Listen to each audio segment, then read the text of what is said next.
गांव में कुछ लोग आते हैं और वो सीधे वैसे गरीब परिवारों के पास जाते हैं जिनके घर में एक कुंवारी लड़की रह रही हो। वो सीधे उस परिवारों के पास जाकर के कहते हैं, देखो अगर तुम्हें अपनी गरीबी या अपना ये जो दुख तकलीफ है इसे दूर करना है तो तुम्हारी बेटी तुम्हारे लिए सबसे बड़ा वरदान है, और तुम्हारी बेटी को भगवान ने एक विलक्षण प्रतिभा दी है।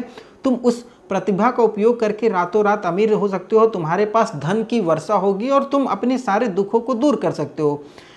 उन गरीब अनपढ़ माँ बाप को कुछ भी समझ में नहीं आता है, वो उन लोगों की बातों में आ जाया करते थे और उन लोगों के द्वारा एक फॉर्म दिया जाता था व्हाट्सएप पर, कहा जाता था इस फॉर्म को तुम अपनी बेटी के द्वारा भरवाना। और वो भोले भाले माँ बाप अपनी बेटी के पास वो फॉर्म ले करके जा करके कहते हैं कि बेटी देखो, कुछ लोग आए थे वो कह रहे हैं तुम हमारे लिए एक विलक्षण प्रतिभा हो, तुम्हारे अंदर भगवान ने एक ऐसा गुण दिया है जिसका उपयोग करके तुम हमारे और अपने परिवार की गरीबी को दूर कर सकती हो। बेटियां भी उस लालच में आ जाती हैं, रातों रात पैसा हो जाएगा, हम अमीर हो जाएंगे। उस फॉर्म को वो भरने की पूरी तैयारी करते हैं और वो फॉर्म कुछ ऐसा होता था जिसमें लड़कियों की पर्सनल जानकारियां मांगी जाती थी, जो न तो कोई लड़की कभी किसी के साथ शेयर करना चाहेगी ना कभी करेगी। कुछ जानकारियां जो उस फॉर्म में थी, उस फॉर्म को मैं आपसे थोड़ा शेयर कर देता हूं। फॉर्म में था लड़की का नाम क्या है, लड़की का गोत्र क्या है, लड़की की पीरियड कब आता है, कब पीरियड ख़त्म होता है, और लड़की की हाइट कितनी है, लड़की का वजन कितना है, लड़की की शादी हुई है या नहीं हुई है, शरीर पर कोई कटे का निशान, कोई तिल है, कोई मस्सा वगैरह है, और अगर शरीर पर कोई जले का दाग है तो वो कहाँ है, कभी लड़की को किसी बिच्छू ने या कभी किसी कुत्ते वगैरह ने काटा तो नहीं है, कभी किसी चीज़ का ऑपरेशन तो नहीं हुआ है, कभी जीवन में जेल गई है या नहीं गई है, लड़कियों की उम्र 18 वर्ष ऊपर है या कम है, लड़कियों की प्राइवेट पार्ट की लंबाई कितनी है, प्राइवेट पार्ट के पास कोई तिल तो है या नहीं है, या फिर अगर लड़कियां पिछले 15 दिनों के अंदर किसी से संबंध बनाया है, शारीरिक संबंध या नहीं बनाया, ऐसी पर्सनल जानकारियां, या फिर प्राइवेट पार्ट के पास कोई टैटू वगैरह तो नहीं बनवाया है या शरीर के किसी भाग पे टैटू तो नहीं है। ऐसी पर्सनल जो जानकारियां थी वो लड़कियों से इस फॉर्म में मांगी जाती थी। लेकिन लड़कियों को कभी इन चीज़ों को लेकर के कभी कुछ भी अटपटा नहीं लगता था। वो इस पूरे फॉर्म को खुशी खुशी भर करके देती थी और उन्हें अंदर से फीलिंग होती थी कि अब हमारी गरीबी दूर हो जाएगी, बस ये फॉर्म भरने की देर है, कुछ तंत्र मंत्र होगा और हमारे पास धनों की वर्षा होगी जिसे रखने के लिए हमारे पास घर कम पड़ जाएंगे। वो फॉर्म उस बताए गए व्हाट्सएप नंबर पर लड़कियों के द्वारा भर करके भेज दिया जाता था। भेजने के बाद फिर लड़कियों को उसी नंबर से बुलाया जाता था तंत्र मंत्र की क्रिया के लिए। इस तरीके से अनेकों अनेक लड़कियां उस तंत्र मंत्र के साथ जुड़ना शुरू कर देती हैं। लोग इसी आस में रहते हैं कि अब हमारे पास पैसा ही पैसा होगा, लेकिन पैसा पता नहीं किसी के पास आया या नहीं आया। लेकिन जैसे ही इस पूरे मामले का उजागर होता है, लोगों के सामने ये पूरी मामला निकल करके आता है, लोग दांतों तले उंगलियां दबा लेते हैं। चाहे वो पुलिस प्रशासन हो, आम नागरिक हो, हर कोई सोचने को मजबूर है कि आज भी समाज में इतने अच्छे अच्छे पदों पर बैठे लोग इस घिनौने काम में अपनी हाथ डुबो करके बैठे हैं, जो पूरे समाज को शर्मसार करके रख देता है। क्या है ये पूरी सच्ची घटना, आज इस कहानी के माध्यम से हम लोग जानने की कोशिश करेंगे। नमस्कार, मैं सत्या सिंह और आप देख रहे हैं द बुड़बक मंच। दरअसल आज की जो ये पूरी सच्ची घटना है, ये घटना है उत्तर प्रदेश के संभल जिले की। उत्तर प्रदेश के संभल जिले के धनारी क्षेत्र के बमनपुरी गांव का।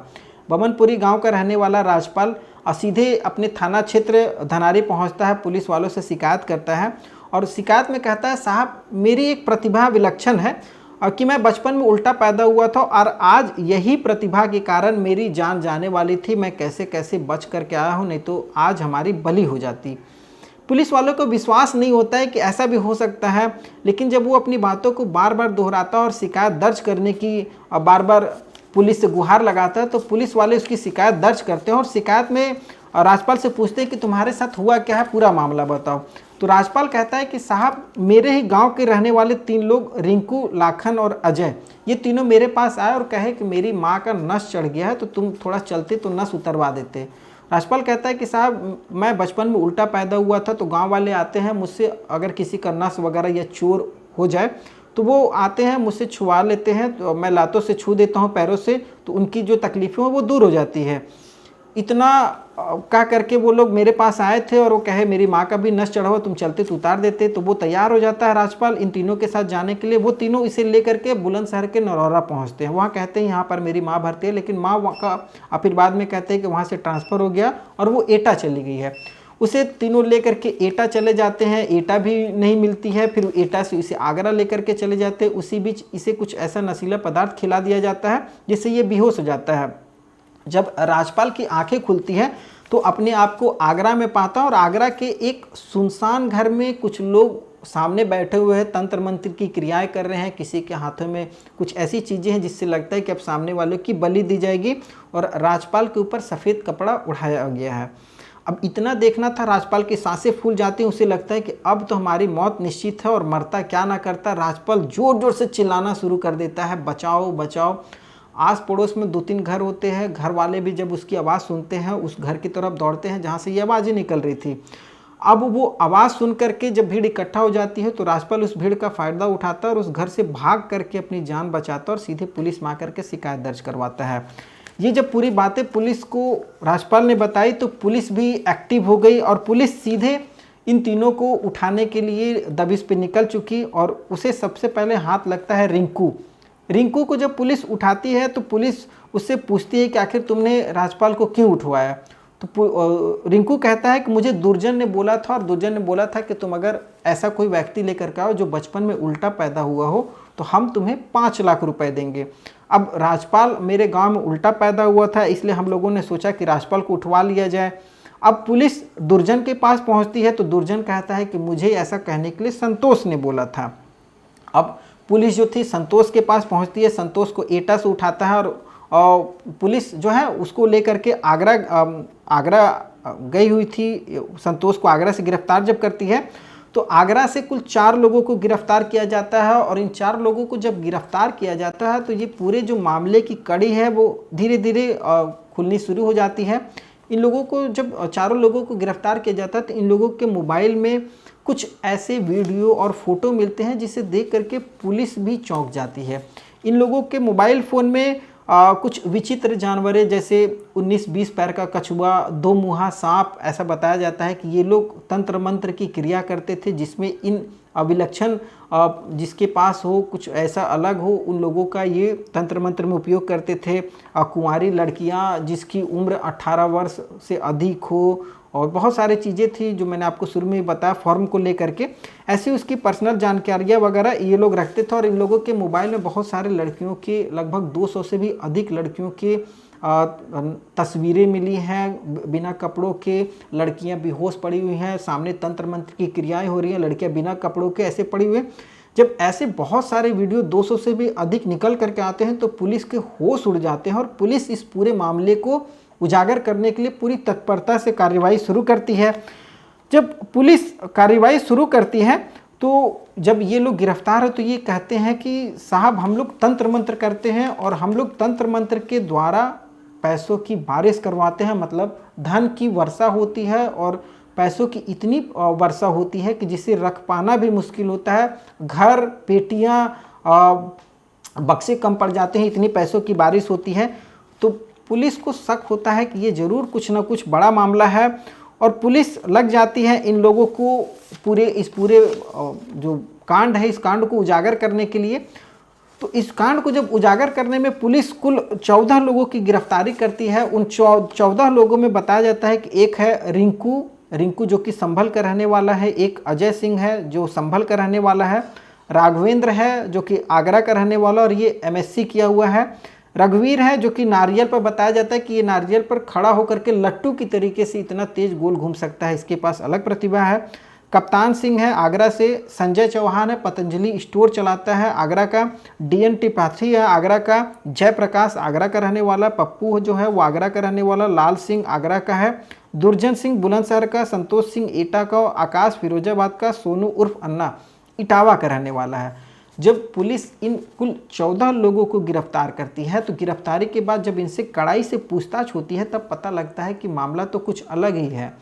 दरअसल जब इन लोगों को पुलिस गिरफ्तार करती है तो इन लोगों के मोबाइल फ़ोन्स में और इन लोगों का जो कॉन्टैक्ट लिस्ट था ये आपस में एक दूसरे के साथ व्हाट्सएप कॉल या व्हाट्सएप के थ्रू ही बातचीत किया करते थे, जिससे बहुत ज़्यादा कॉल डिटेल तो पुलिस को नहीं मिला है।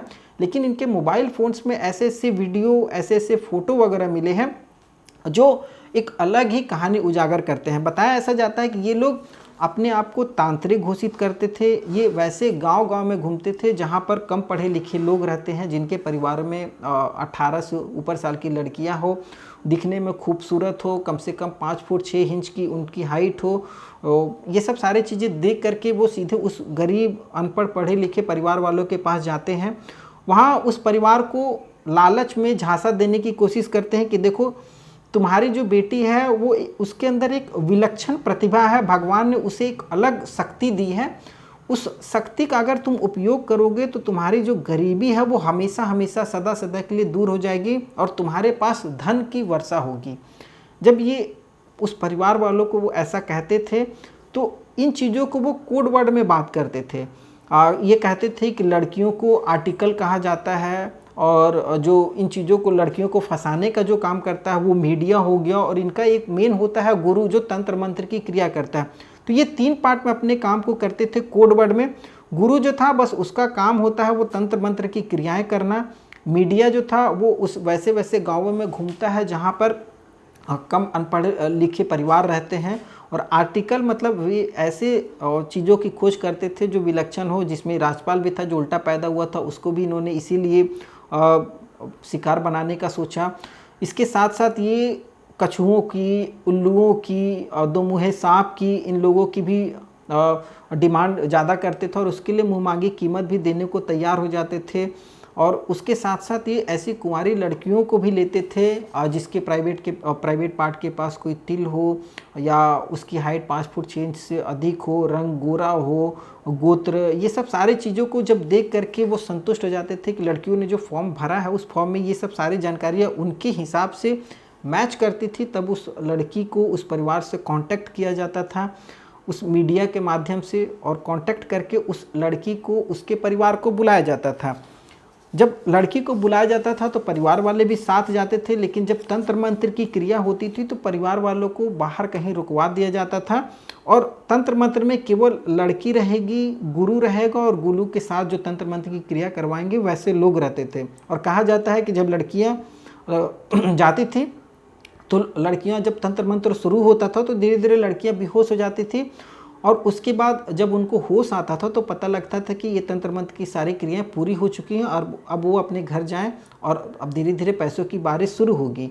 जब पुलिस इसमें और भी खोजबीन शुरू करती है तो पता लगता है कि ये लोग उन लड़कियों का बिना कपड़ों की वीडियो बनवाते थे, लड़कियों की हाइट मेजरमेंट करते थे, उन सब चीज़ों की प्राइवेट पार्ट की, और ये सब सारी चीज़ें ये उसका वीडियो बनवाते, फॉर्म भरवाते और लड़कियों से कागज़ पे उनका पूरा बायोडाटा लिखवा करके ये सब सारी वीडियो बिना कपड़ों के तंत्र मंत्र कर रहे हैं। उस समय लड़कियां पास में बिना कपड़ों की लेटी हुई हैं, उसके साथ फ़ोटो निकलवाते थे, उस फोटो वीडियो को शूट करते थे, और इन चीज़ों को लेकर के ये इसका इस्तेमाल हो सकता है कि गलत तरीके से किसी पॉर्न वेबसाइट वगैरह पे भी इन लोगों की बेचने की अभी तक कोई ऐसी जानकारी निकल करके नहीं आया, लेकिन मकसद जो था शायद यही निकल करके आ रहा है कि ये लोग उन वीडियो को शूट करके किसी दूसरे कारोबार में यूज करते हों। और लगभग बताया जा रहा है कि ये इसी साल 50 से अधिक लोगों के साथ ऐसा कर चुके हैं और अभी तक 200 से अधिक लड़कियों के साथ ऐसा वीडियो फोटो पुलिस को सूचना, जो पुलिस जिस अपने खोजबीन वगैरह की है तो उस खोजबीन में लगभग 200 से भी अधिक लोगों के साथ ऐसा घटना प्रतीत हुआ निकला है, और इस साल लगभग 50 से अधिक लोगों के साथ। तो ये जो पूरी घटना निकल करके आई तो पुलिस भी हैरान है कि आखिर ये इतना बड़ा मामला और इतने दिनों से ये किसी की पकड़ में नहीं आया है। पुलिस के भी हाथ पांव टाइट है, सरकार का भी काफ़ी ज़्यादा दबाव है कि अपनी तरीके से उचित कार्रवाई की जाए। और बताया ये भी जा रहा है कि इसमें ऐसे ऐसे पढ़े लिखे लोग हैं, जिसमें एक मथुरा यूनिवर्सिटी का एक लाइब्रेरियन है, एक प्रोफेसर तक गिरफ्तार हुआ है, एक स्टेशन मास्टर है और वो भी इसमें गिरफ्तार हुआ है। ये सब सारे लोगों का काम था ऐसे परिवार वालों के पास जाना और उनकी लड़कियों को इस पूरे खेल में शामिल करना।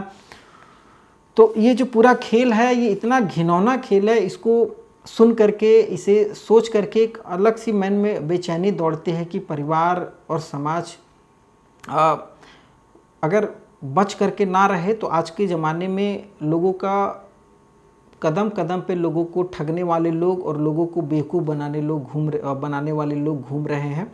इन लोगों से बच करके रहा जाए।